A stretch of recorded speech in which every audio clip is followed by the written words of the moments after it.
کوئی پکارتا تو اللہ اس کا مطلب پھر یہ سمجھتے ہیں کہ یہ سمجھتا ہے کہ اس کو میری ضرورت نہیں ہے. یہ بہت بڑا جرم ہے. بات بات پہ اللہ سے دعا مانگا کرو. پیغمبروں کی کتنی دعائیں اللہ نے قرآن میں نقل کی ہیں, بات بات پہ دعائیں مانگتے تھے, بات بات پہ. دعائیں یاد کریں, دعائیں. ایک کتاب آتی ہے مناجات مقبولہ, یہ نام نوٹ کر لیں. کیا نام ہے اس کا؟ مناجات مقبولہ. ہر کتاب, ہر لائبریری سے مل جائے گی یہ, جو جتنے بھی کتب خانے ہوتے ہیں نا. مولانا اشرف علی تھانوی رحمہ اللہ تعالی نے قرآن اور حدیث کی دعاؤں کو جمع کر کے ایک چھوٹی سی کتاب میں لکھ لیا ہے, ایک چھوٹی سی کتابچے میں جمع کر لیا ہے. قرآن کی دعائیں اور حدیث میں جو دعائیں, بہت جاندار دعائیں ہیں وہ. اچھا, دعا ایسی چیز ہے کہ جب جن الفاظ سے انسان مانگ رہا ہوتا ہے نا, وہ الفاظ بھی اس کے دل پہ اثر کر رہے ہوتے ہیں. تو انہوں نے بڑا شاندار کام یہ کیا کہ اب چونکہ دعائیں تو بہت زیادہ ہیں, ساری دعائیں قرآن اور حدیث کی آپ پڑھیں گے تو ایک ہی اتنی لمبی ہو جائے گی پھر. تو انہوں نے اس کو 7 حصوں میں ڈیوائڈ کر دیا ہے. سمجھتے ہیں؟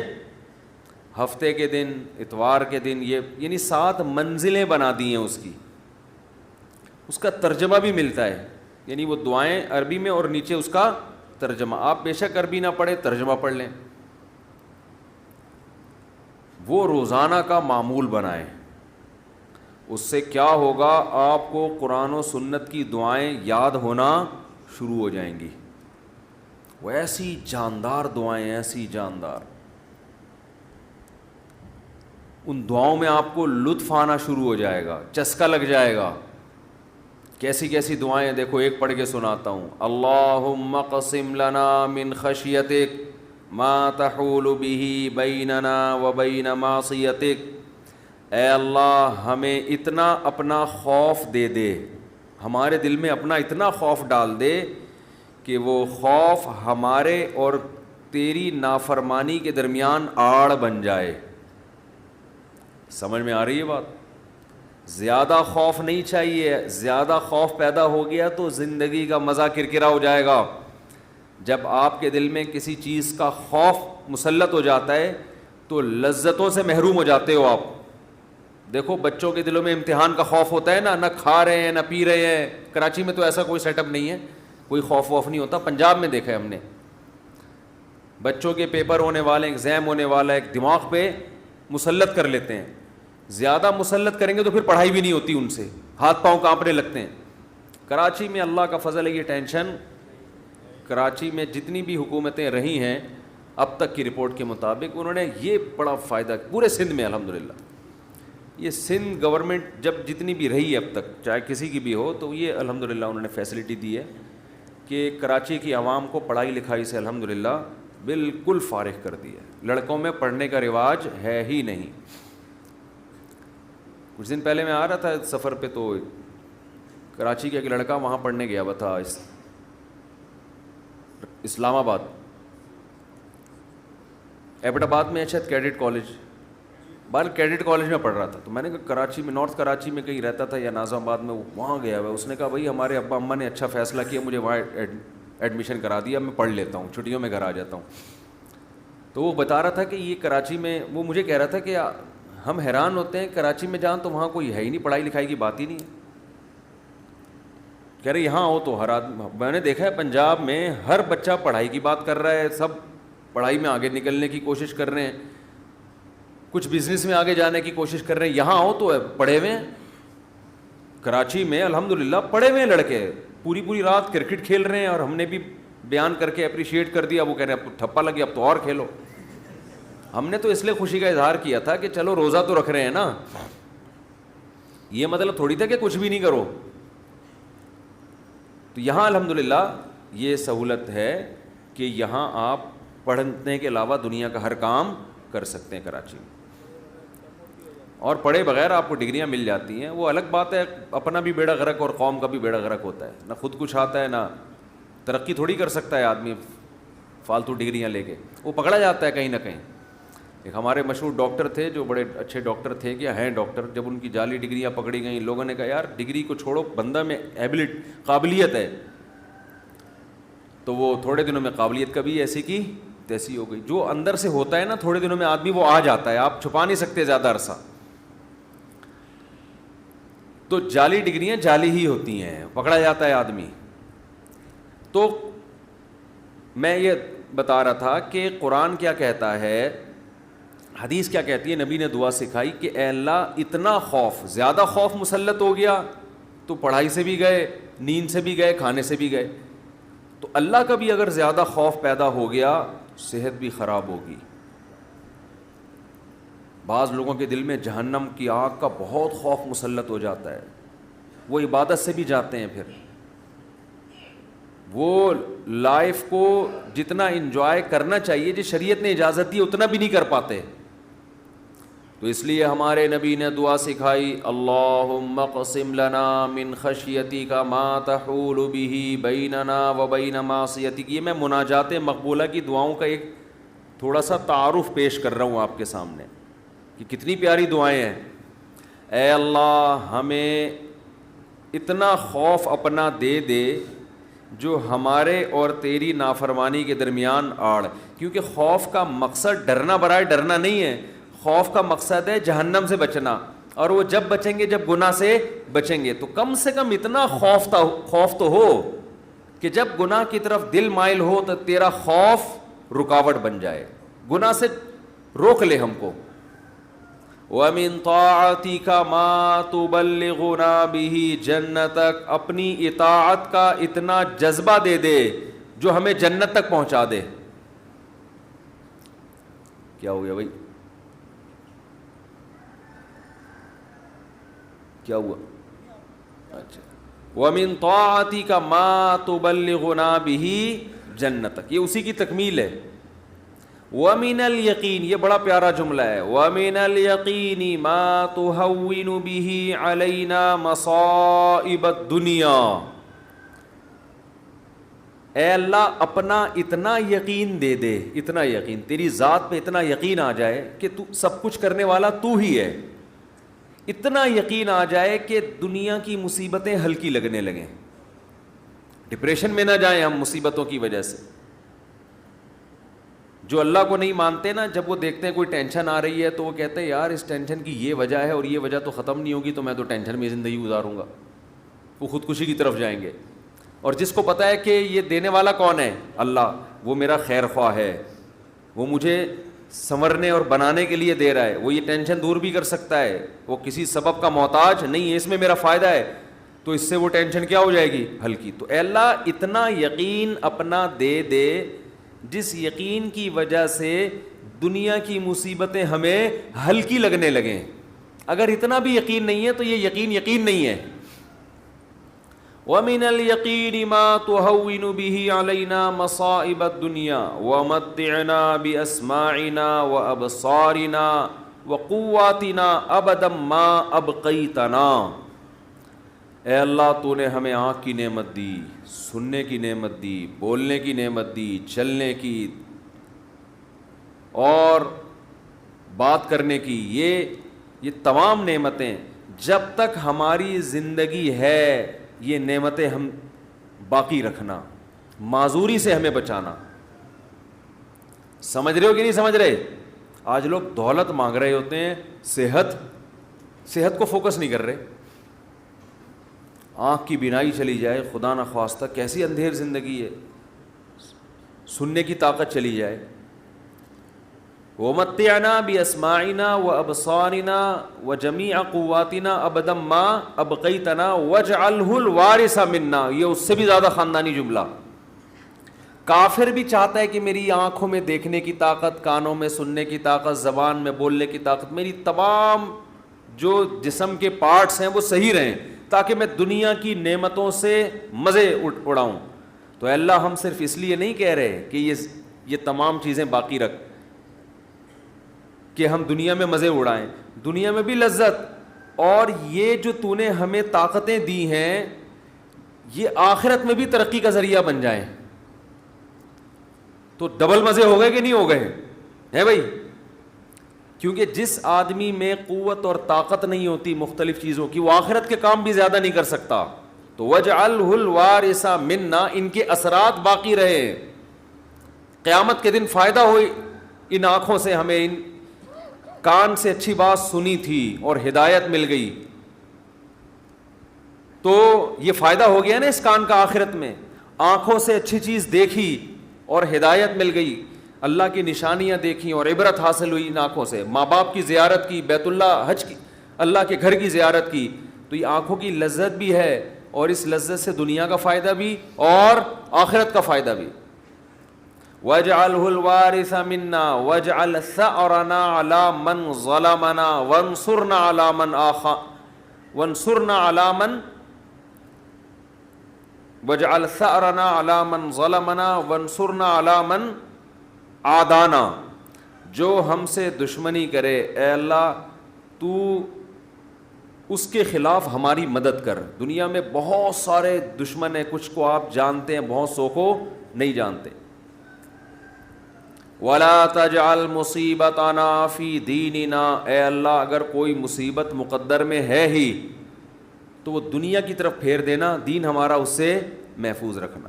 دنیا کی مصیبت ختم ہو جاتی ہے، دین پہ کو نقصان اگر ہو گیا اس کے اثرات ہمیشہ ہمیشہ رہیں گے. وَلَا تَجْعَلْ مُصِيبَتَنَا فِي دِينِنَا وَلَا تَجْعَلِ الدُّنْيَا أَكْبَرَ هَمِّنَا. یہ جب مانگا کرے نا خوب شوق سے، اس کا مفہوم سوچ سوچ کے، اے اللہ دنیا ہمارا بڑا غم نہ بنا دینا، کہ ہماری بڑی چاہت ہی کیا ہو. آج آپ دیکھیں، آپ کسی سے پوچھیں تجھے دنیا میں سب سے بڑی ٹینشن کیا ہے، وہ کیا بزنس. تیرا سب سے بڑا مسئلہ کیا ہے، صحت. تیرا سب سے بڑا مسئلہ کیا ہے، بیوی ٹھیک ہو جائے. تیرا سب سے بڑا مسئلہ کیا ہے جو تو چاہتا ہے، یار میرا سب سے بڑا مسئلہ ہے میری شادی ہو جائے. تیرا سب سے بڑا مسئلہ کیا ہے، یار ابا ٹھیک ہو جائیں. تیرا سب سے بڑا مسئلہ کیا ہے، یار میرے بال نہیں ہیں سر پہ، میں سارا دن اسی کوشش میں لگا رہتا ہوں سر پہ بال نکل آئیں. بھائی تیرا سب سے بڑا مسئلہ کیا ہے، بھائی مجھے اللہ نہ کرے کینسر ہے، میرا سب سے بڑا مسئلہ اس وقت یہ بن چکا ہے میرا کینسر کسی طرح سے ٹھیک ہو جائے. بھائی تیرا سب سے بڑا مسئلہ کیا ہے. یہ لوگوں کی آپ سروے کریں تو یہی ہوگا نا. سمجھ میں آ رہی ہے بات. اکبر ہمینا کا مطلب سب سے بڑا مسئلہ، سب سے بڑی ٹینشن. بھائی تیرا سب سے بڑا مسئلہ کہ یار میرے بچے میرے قابو میں نہیں ہیں، میری سب سے بڑی خواہش ہے میرے بچے انسان کے بچے بن جائیں. بھائی تیرا سب سے بڑا مسئلہ کیا ہے، بھائی اس کا سب سے بڑا مسئلہ اس کو خدا نخواستہ فالج ہوا ہوا ہے، اس کی ابھی سب سے بڑی کوشش یہی کہ فالج ٹھیک ہو جائے اس کا. نبی دعا سکھا رہے ہیں یہ کبھی بھی ہمیشہ اللہ سے پناہ مانگو، اے اللہ یہ چیزیں میرے مسئلے تو رہیں، سب سے بڑے مسئلے نہ رہیں. سب سے بڑا مسئلہ ایک ہی ہو، آخرت. بھائی یہ مسئلہ ختم ہو گیا، کوئی دوسرا مسئلہ آ جائے گا آپ کے ساتھ. کیا خیال ہے؟ ادھر میری طرف دیکھیں نا، ادھر کیوں دیکھ رہے ہیں؟ ابھی آپ کا سب سے بڑا مسئلہ ہے میرا بیان سنیں، آپ بیٹھ گئے. اچھا مجھے کچھ اس وجہ سے دیکھ رہے تھے آپ مجھے.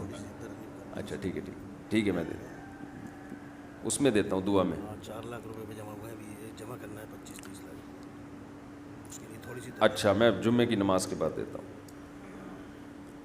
تو سب سے بڑا مسئلہ جو میرا اور آپ کا ہو تو حدیث میں آتا ہے کہ اللہ سے دعا مانگو، لا تجعل الدنیا اکبر ہمنا، اے اللہ یہ دنیا کے جو بکھیڑے اور مسائل ہیں یہ ہمارا سب سے بڑا مسئلہ نہ ہو. سب سے بڑا مسئلہ ہمارا ایک ہو، بھائی کینسر ٹھیک ہو یا نہ ہو، آخرت صحیح ہو جائے. ہم نے ایسے علماء کو دیکھا ہے موت کے وقت شفا کی زیادہ فکر نہیں ہے ان کو کہ میں ٹھیک ہو جاؤں، فکر یہ ہے کہ بھلے مر جاؤں لیکن مغفرت ہو جائے آخرت میں. ہمارے ایک استاذ تھے، 45-50 سال بمشکل ان کی عمر ہوگی، بیمار ہو گئے بہت سخت. تو میں جب بھی ان سے ملنے کے لیے جاتا ان کی عیادت کے لیے، عام طور پہ جب آپ بیمار کی عیادت کے لیے ملے تو بس وہ ایک ہی چیز کر رہا ہوگا، یار میں ٹھیک ہو جاؤں، بس میں ٹھیک ہو جاؤں، بس میں ٹھیک ہو جاؤں، اب فلاں ڈاکٹر، وہ اس کے علاوہ اس کی کوئی چاہت نہیں ہوتی. ہم جب ان سے ملنے کے لیے گئے تو بڑی شدید تکلیف میں، نلکیاں لگی ہوئی ہیں، ڈرپ چڑھ رہی ہے، بہت کمزور ہو گئے. ہم نے کہا کیسی طبیعت ہے؟ کہہ رہے طبیعت ٹھیک نہیں ہے، دعا کرو اللہ مجھے شفا دے دے. پھر تھوڑی دیر میں کہنے لگے بس دعا کرو اللہ مجھ سے آخرت میں حساب نہ لے. ہر تھوڑی دیر کے بعد بھائی اگر میری زندگی ختم ہو رہی ہے تو بس دعا کرو اللہ مجھ سے آخرت میں حساب نہ لے. دنیا دار آدمی کہتا ہے بس ختم ہو رہی ہے تو نہیں ختم نہیں ہو, بس یہ دعا کرو, یہ میں مرنا نہیں چاہتا بھائی میں کسی بھی قیمت پہ. وہ اللہ سے مانگ بھی رہے کہ شفا, ہم اللہ کے بندے ہیں, ہم نے اللہ کے سامنے یہ تھوڑی کہنا کہ اللہ تیری مرضی ٹھیک کرتا ہے تو کر دے, نہیں تو نہیں, یہ نہیں, ہم نے تو دعا تو یہی مانگنی ہے اللہ ہم کمزور ہیں ٹھیک کر دے. بڑا مسئلہ اس سے بھی بڑا ہے, وہ کیا ہے؟ آخرت. کمپیئر ہے, کمپیریٹیو ڈگری ہے. اگر کوئی مسئلہ آپ کا سب سے بڑا ہے تو آخرت اس سے بھی بڑا مسئلہ ہونا چاہیے. اگر آپ کا مسئلہ آپ کی بیگم ہے تو آخرت اس سے بھی بڑا مسئلہ ہونا چاہیے. اکبر ہمنا, سب سے بڑا مسئلہ میرا اور آپ کا کیا ہونا چاہیے؟ اللہ. اب یہ ہم کبھی بیان میں سن لیتے ہیں, لیکن جب آپ پراپر یہ دعائیں مانگتے رہیں گے, اے اللہ میرا سب سے بڑا مسئلہ دنیا نہ ہو, تو دل پہ اثر ہوگا کہ نہیں ہوگا, اس کا استحضار ہوگا کہ نہیں ہوگا کہ میں تو اللہ سے بار بار یہی مانگتا ہوں کہ میرا سب سے بڑا مسئلہ دنیا نہ ہو, اور آج میں نے سب سے بڑا مسئلہ اس کو بنایا ہوا ہے. وَلَا تَجْعَلِ الدُّنْيَا أَكْبَرَ هَمِّنَا وَلَا مَبْلَغَ عِلْمِنَا, میری نالج کی انتہا بھی دنیا نہ ہو. آپ کی نالج گھوم پھر کے کس کی طرف آتی ہے؟ دنیا کی طرف. تو اس کا بھی وہی مفہوم ہے جو پہلے والے جملے کا مفہوم ہے. وَلَا مَبْلَغَ عِلْمِنَا وَلَا غَایَةَ رَغْبَتِنَا وَلَا تُسَلِّطْ عَلَيْنَا مَن لَّا يَرْحَمُنَا, اے اللہ کوئی ایسا شخص ہم پہ مسلط نہ کر جو ہم پہ رحم نہ کرے. ہر آدمی کے اوپر کوئی نہ کوئی ہوتا ہے. آپ گھر کے سربراہ ہیں تو عورت کے اوپر آپ مسلط ہیں, وہ یہ دعا مانگ سکتی ہے. آپ دفتر میں جاتے ہیں تو آپ کا باس آپ پہ مسلط, علاقے کا ناظم آپ پہ مسلط, صدر وزیر اعظم آپ پہ مسلط. تو اللہ جو بھی ہمارے بڑے ہیں ان کی طبیعت میں رحم کا جذبہ رکھ. وَلَا تُسَلِّطْ عَلَيْنَا مَن لَّا يَرْحَمُنَا وَلَا لا تجعل الدنیا اکبر ہمنا ولا مبلغ علمنا ولا غایت رغبتنا ولا تسلط علینا من لا یرحمنا. یہاں تک دعا ہے یہ, اور بہت ساری دعائیں. اللہم اجعل حبک احب الاشیاء الی, اے اللہ میں دنیا میں جتنی چیزوں سے محبت کرتا ہوں, میں نہیں کہہ رہا کہ وہ محبت ختم کر دے, اپنی محبت ان تمام چیزوں پہ غالب کر دے. سب سے محبت ہو, لیکن جہاں تیری محبت اور مخلوق کی محبت میں ٹکراؤ ہو وہاں غالب کون ہو؟ تیری محبت. کیا مطلب؟ کبھی کسی کو خوش کرنے کے لیے تجھے ناراض کرنا پڑے تو اس کو ناراض کر دوں, تجھے ناراض نہ کروں. جس سے زیادہ محبت ہوتی ہے اس کے لیے چھوٹے محبوب کو انسان ناراض کر دیتا ہے, چھوٹے کے لیے بڑے محبوب کو انسان ناراض نہیں کرتا. یہ نہیں ہوتا. وَاجْعَلْ خَوْفَكَ أَخْوَفَ الْأَشْيَاءِ إِلَيَّ, اے اللہ دنیا میں بہت ساری چیزیں ایسی جن سے انسان خوف زدہ ہوتا ہے اور ہونا چاہیے. تو میں یہ نہیں کہتا چیزوں کا خوف ہی ختم کر دے, لیکن اپنے خوف کو ان تمام خوفوں پہ غالب کر دے. اپنے خوف کو ان تمام خوفوں پہ, جہاں تیری نافرمانی ہو وہاں کسی سے نہ ڈروں میں, جو اکھاڑنا ہے اکھاڑ لو بھائی, نماز نہیں چھوڑ سکتا میں. ہوتا ہے نا, باس کہہ رہا ہوتا ہے آپ کو اجازت نہیں ہے نماز پڑھنے کی, بھائی آپ نے جو اکھاڑنا ہے اکھاڑ لو. ہمارے ایک رشتہ دار تھے کیا ہیں, اللہ ان کی عمر میں برکت دے, شپ پہ تھے, کیپٹن. تو ان کے والد صاحب اتنا بیمار ہوئے کہ ہمارے نانا ہی, بتانے میں کوئی حرج نہیں ہے, بیمار ہوئے نانا ہمارے, یعنی اب ظاہر ہے میں ماموں کی بات کر رہا ہوں نا, پھر یہ تو بیمار ہو گئے. وہ ان کو اطلاع دی گئی شپ پہ کہ آپ کے والد صاحب بستر مرگ پر ہیں, بس اب دنیا سے جانے والے ہیں. انہوں نے کمپنی کو کہا کہ میرے والد صاحب کی طبیعت بہت خراب ہے, میں اس آخری وقت میں اپنے باپ کے ساتھ ہونا چاہتا ہوں. وہ بتا رہے تھے خود. کمپنی نے کہا کہ چھٹی نہیں ہے آپ کو. انہوں نے کہا ایسی کی تحصیل, صحیح ہے نا, پکڑو اس کو. چھٹی دینی ہے تمیز سے دو, نہیں دینی ہے تو میں چھوڑ کے جاؤں. یہ کیسے ہو سکتا ہے؟ میرا باپ دنیا سے جا رہا ہے اور میں یہاں کمپنی کے لیے بیٹھا رہا ہوں یہاں پہ. کمپنی بعد میں ہے, باپ کون ہے؟ پہلے ہے. تو خیر وہ دے دی ان کو تمیز سے چھٹی, انہوں نے تھوڑی بدماشی بھی کرنی پڑتی ہے. بھائی چھٹی دو مجھے, نہیں تو رکھو کسی دوسرے بندے کو, یہ میرا ہیڈک نہیں ہے. غیرت ختم نا, مارکیٹ میں غیرت ہی نہیں ہے. تو باپ ماں یہ رشتے ایسے تھوڑی ہے کہ آپ کمپنی باس چھٹی دے دیں گے تو چلا جاؤں گا, نہیں تو سر میں مجبور ہوں. بھائی تمہارے باپ کو بھی چھٹی دینی پڑے گی. تو ایسے ہی نماز کے لیے بھی ہمارے حضرت ایک واقعہ سنایا کرتے تھے, بس یہ واقعہ کر کے بیان ختم کرتا ہوں کہ ایک صاحب کو اسلام آباد میں کسی کمپنی میں جاب ملی. تو کمپنی نے ان کو انٹرویو کے دوران بتا دیا کہ آپ کو نماز پڑھنے کی اجازت نہیں ہوگی. اس نے کہا میں یہ جاب, حالانکہ سارے انٹرویوز پورے ہو گئے تھے, سلیکشن ہو چکا تھا ان کو, لیکن آخری میں ان کو یہ بتا دیا. انہوں نے کہا میں نہیں کرتا یہ جاب, اچھی خاصی تنخواہ تھی. تو اس نے کہا کہ کیا آپ پکے نمازی ہیں؟ اس نے کہا نہیں میں تو نماز نہیں پڑھتا. میں کہ جب آپ ویسے ہی نہیں پڑھتے ہیں بھائی تو پھر آپ کو کیا مسئلہ ہے؟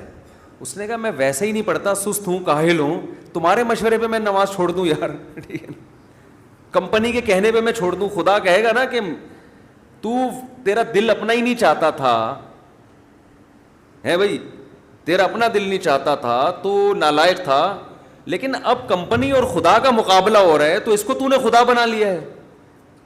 یعنی ہم اتنا پروٹوکول تھوڑی کمپنی کو دیں گے, باس کو دیں گے کہ تو کہہ دے نماز چھوڑ دو, تو ہمارا باپ ہے جو تو کہہ دے یہ کام تو ہم باپ کے کہنے پہ ہی. اگر آپ کا نماز پڑھنے کا موڈ ہوا اور ابا کہہ رہے نہیں پڑھو, ایسے موقع پہ آدمی کہتا ہے ابا میرا اپنا آج تو میرا موڈ بن گیا ہے, میں کیسے چھوڑ دوں نماز؟ تو یہاں تو ابا کو آدمی لفٹ نہیں کراتا میرے بھائی, جو کرنے والے ہوتے ہیں. باس کو اتنا باپ کیوں بنا لیں گے ہم؟ تو باس کی چمچا گیری اتنی کیا کرو جتنی قیامت میں افورڈ کر سکو. یہ بھی انسان ہے, اتنا زیادہ فری نہیں کرایا کرو. میں یہ نہیں کہہ رہا اپنے باس سے بدتمیزیاں شروع کر دیں, آپ بد کلامیاں شروع کر دیں, عزت دینی چاہیے, لیکن اللہ سے آگے تھوڑی نکالنا ہے اس کو, اللہ سے آگے تھوڑی رکھنا ہے. تو ہمارے حضرت کو وہ بڑا پسند آیا بے نمازی, کہا کہ دیکھو غیرت ہے اس میں. اتنی بڑی جاب ٹھکرا دی اس نے. بولا بھائی تمہارے کہنے سے یعنی میں اس لیے اب نماز نہیں پڑھ رہا کہ کمپنی کی طرف سے اجازت نہیں ہے. تو کمپنی کون ہوتی ہے مجھے روکنے والی؟ تم چند لاکھ روپے تنخواہ دے کے تم نے ہمیں غلام بنا لیا ہے. تو اگر ہم اللہ کی نہیں مانتے تو تمہاری بھی نہیں مانتے. ٹھیک ہے نا, تو تمہاری تو ہم پہلے ٹھکرائیں گے. تو غیرت مند بے نمازی, غیرت مند بے نمازی. خیر نماز پڑھنی چاہیے, نماز کی ویلیو کم نہیں ہے. تو یہ ہے وَجْعَلْ خَوْفَكَ أَخْوَفَ الْأَشْيَاءِ إِلَيَّ وَاقْطَعْنِي حَاجَاتِ الدُّنْيَا بِالشَّوْقِ إِلَىٰ لِقَائِكَ.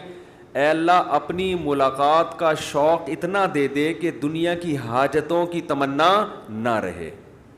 اتنا شوق ہو جائے کہ اس دنیا میں سب سے بڑا شوق ہی یہ بن جائے.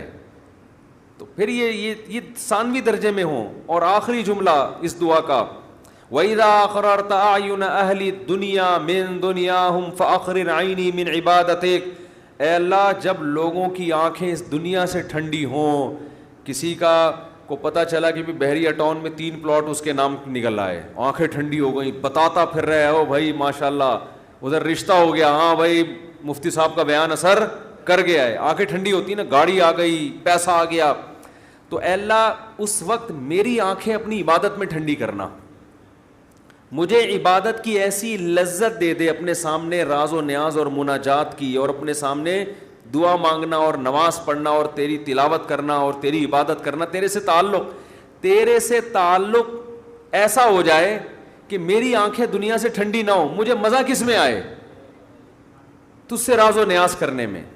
یہاں بھی یہ نہیں کہا جا رہا مجھے دنیا نہیں دینا, مجھے پلاٹ نہیں چاہیے, مجھے گاڑی نہیں چاہیے. چاہیے بھائی, کون مستغنی تھوڑی ہے ہم اللہ سے, سب کچھ چاہیے, لیکن جو لذت ہو نا, لذت وہ ان چیزوں میں نہیں ہو, ان ٹکڑوں میں, کھلونوں میں. لذت کس میں ہو؟ آخرت میں, تجھ سے تعلق میں. تو وہ خرید لیں مناجات مقبولہ، کیونکہ دعائیں تو بہت ہیں نا، ہم کن کن دعاؤں پہ بیان کرتے ہیں. تو ایک دن ہفتے کو آپ نے جو اس میں لکھا ہوا ہے ہفتے کو یہ پڑھے، اتوار کو، آسانی کے لیے، ترتیب کے لیے، تو اس سے پورا ہفتہ 1 دن 2 دن 3 دن 4 دن پھر پڑھتے رہیں گے تو وہ دعائیں آہستہ آہستہ آپ کو یاد ہونا شروع ہو جائیں گی. پھر ایک دن آپ آٹو پے ہو جائیں گے. ٹھیک ہے نا، جیسے میں بعض چیزوں پہ آٹو پے ہو گیا ہوں، میں خود بخود منہ سے نکلنا شروع ہو جاتی ہیں خود بخود. کچھ چیزیں ہیں وہ پھر کبھی بیان میں بتاؤں گا انشاءاللہ. تو وہ آٹو پہ آ گیا ہوں میں، تو وہ خود بخود ہونا شروع، تو وہ آپ کو دعائیں آہستہ آہستہ خود بخود یاد، اور آپ کو محسوس ہوگا آپ کے دل کی کیفیت آہستہ آہستہ چینج ہو رہی ہے. اللہ تعالیٰ سمجھنے کی، عمل کی